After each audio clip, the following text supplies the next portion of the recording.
or something like that, and then we had a fire mission. And then my crew got to be proud to be in my crew because we got a lot. And we went up to the, we went on leave to get our guns and everything in shape. And I was way down at the end, number 6, you know. And the guy came in new from West Point. Oh my. And he came in and I heard him coming down the inspection that he made and stuff like that. And boy was he mad. And I could hear how mad he was and stuff like that. And I said to the men, now, are you scared of him? And they said, well, kind of. I said, no, you be scared of me.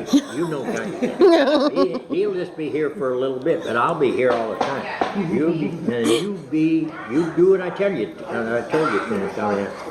So he came down and he said, no, well, I'm through. I'm going to. He looked at me. He said, no, maybe he was in number 5 and I was number 6.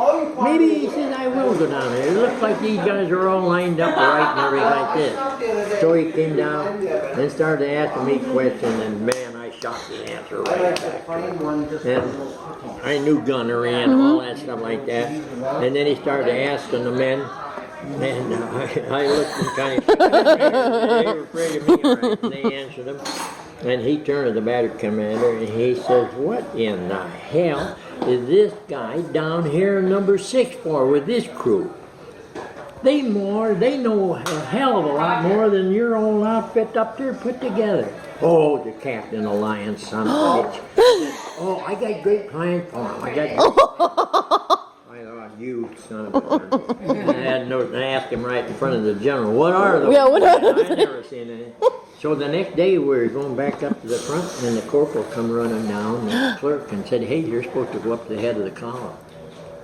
Wow. I said, are you kidding me? If you are, I'll jump down over this tank and I'll beat the hell out of you. No, he said, no. Then I went up by all the guys, gee, they were all looking at me. I moved from number 6 up to number 1. Oh my gosh, Papa. The rest of the, what your name is, the Premier Peace and stuff like that. And you started with the Boy Scout. Yeah. Yep. And we pulled out and I was awake for 32 hours. We were moving and stuff and gaining. If the Germans would have known how far ahead we were with everybody else, they'd have wiped us out easy.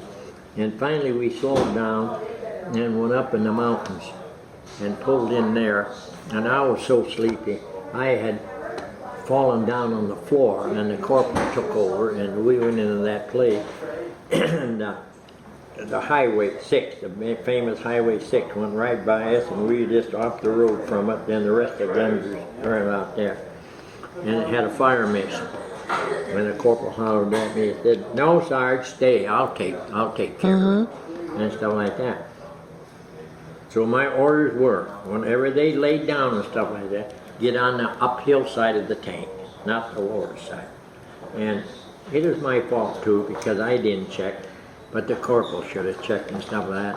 And my good number 2 man, who was a loader, and he was a husky guy and stuff like that. Not the brightest, but all he had to do was put that shells in there, and he could do it. And we had to move a little bit, and I heard the corporal holler at the tank driver, stop, you're on top of what's your name? And I jumped up out of that sack and I ran my stocking feet over there and pulled the blankets back and stuff like that. And he was sleeping with the blankets over his head and they pinned him down.